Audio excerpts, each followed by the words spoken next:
Pemirsa, seorang pria di Kabupaten Bekasi, Jawa Barat dibunuh oleh istri dan anak kandungnya serta calon menantunya sendiri. Bahkan para pelaku sengaja merekayasa kematian korban seolah-olah korban meninggal karena sakit.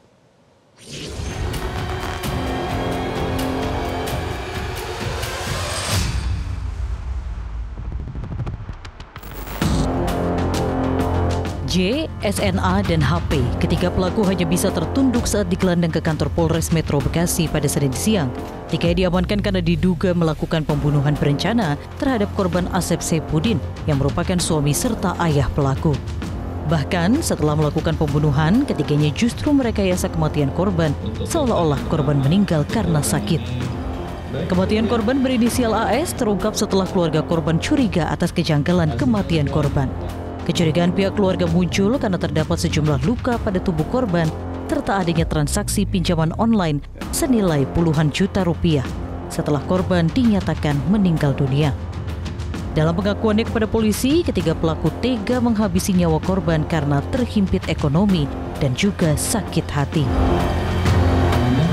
Pada malam hari itu juga gagal untuk melakukan eksekusi, yang akhirnya kasus ini atau kejadian ini terjadi pada tanggal 27 Juni 2024 sekitar pukul 3.30 pagi.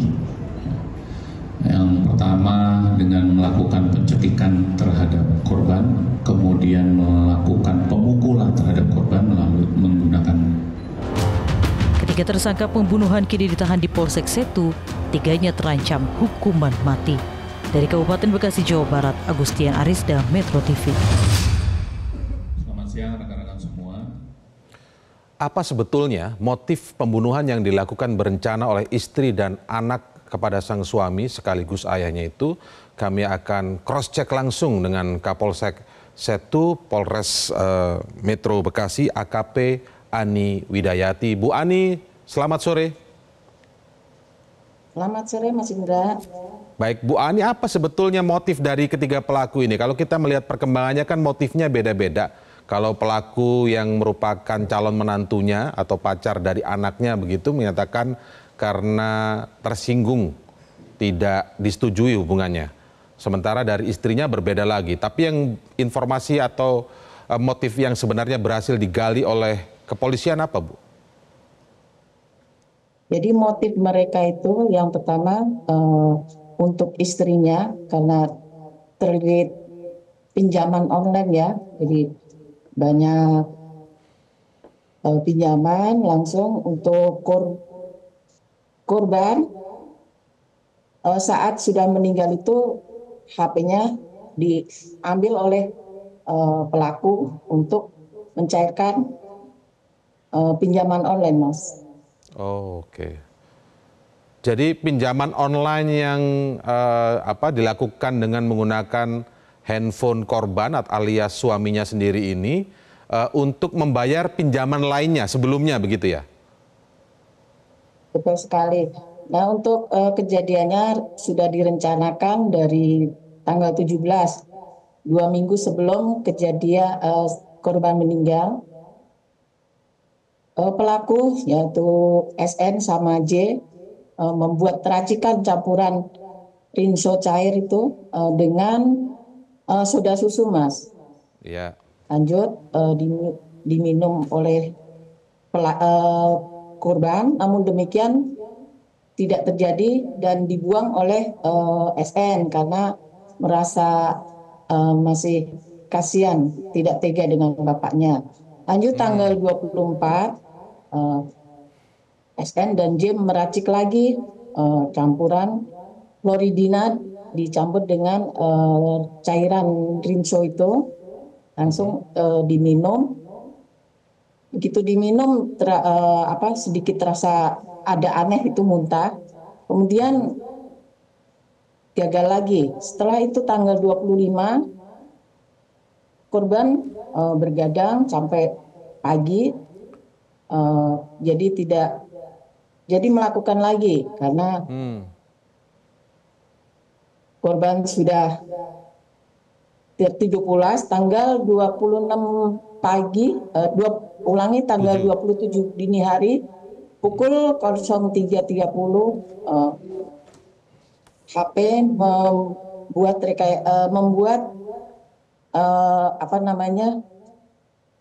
ke korban untuk dieksekusi, disetujui oleh JJ.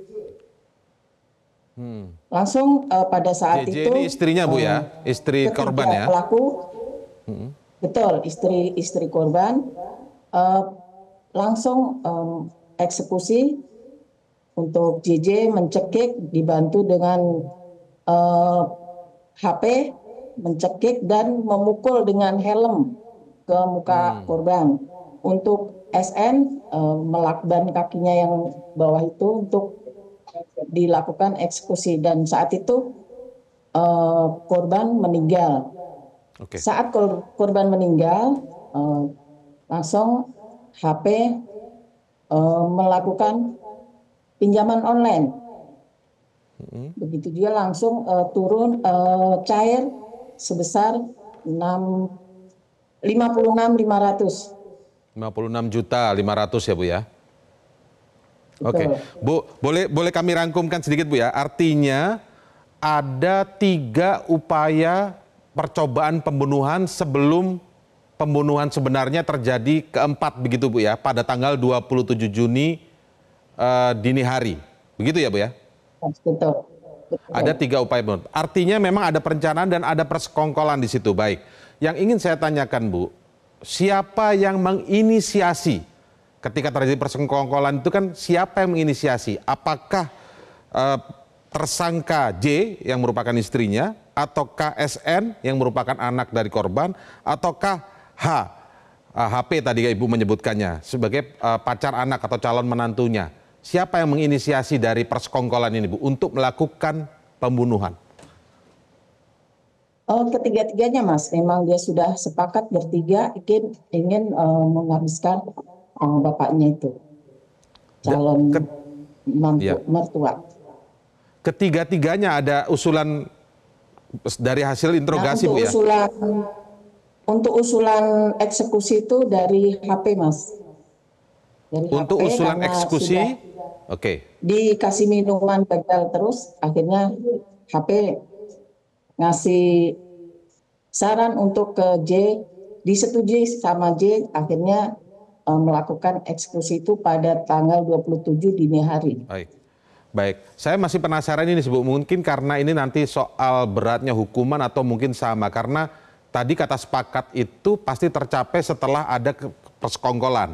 Tapi yang paling awal mengusulkan dibunuh saja, apakah tiba-tiba tiga-tiganya memang punya usulan yang sama kemudian bersekongkol, ataukah memang berembuk bertiga, bersekongkol bertiga, lalu yang mengusulkan pertama ketahuan siapa dari hasil interogasi Bu? Dari hasil interogasi untuk ketiganya saat dia bertiga, karena sudah 3 kali gagal, maka untuk HP memberi masukan kalau akan dieksekusi, akhirnya disetujui sama JJ. Baik. ISN.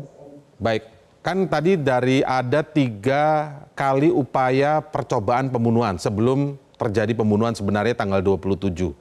3 kali upaya percobaan ini kan kalau kita lihat yang dijelaskan Ibu tadi ada upaya memberi racun berarti ya, atau meracun berarti kan. Usulan meracun ini dari siapa? Kalau usulan meracun itu ya dilakukan oleh SN dan J, jadi ibu sama anaknya Mas. Oke, itu dilakukan berdua ya, tanpa tersangka H ya? HP. Tanpa tersangka HP ya? Iya betul Mas. Baik, dilakukan oleh dua, yaitu oleh istri dan anaknya. Karena sudah pacaran 4 tahun tidak disetujui. Lalu untuk J, ya karena terlilit banyak hutang, terus untuk biaya di nafkah kurang, jadi 100.000 tiap harinya, merasa kurang untuk itu dan banyak hutang. Lanjut untuk kalau Selvi itu kecewa karena tidak direstui oleh korban. Alasan dari HP sakit hati karena pacaran 4 tahun tidak direstui dan langsung menguasai HP pinjaman online sebesar 56.500.000 Baik. melalui aplikasi korban. Baik.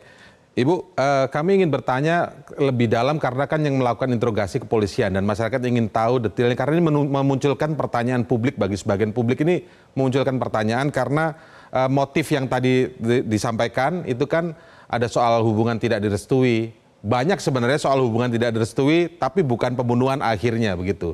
Soal motif ekonomi tentang hutang dan lain sebagainya mungkin saja juga ada yang tidak sampai melakukan itu. Nah ini menjadi pertanyaan Bu, apakah memang ada interogasi yang lebih dalam sebenarnya misalnya sampai kemudian harus dilakukan pembunuhan itu? Karena kita melihat juga penjelasan atau keterangan dari adik korban bernama Yudi itu menyampaikan bahwa ketika sebelum terjadi eksekusi itu malah sempat jalan-jalan ke mall.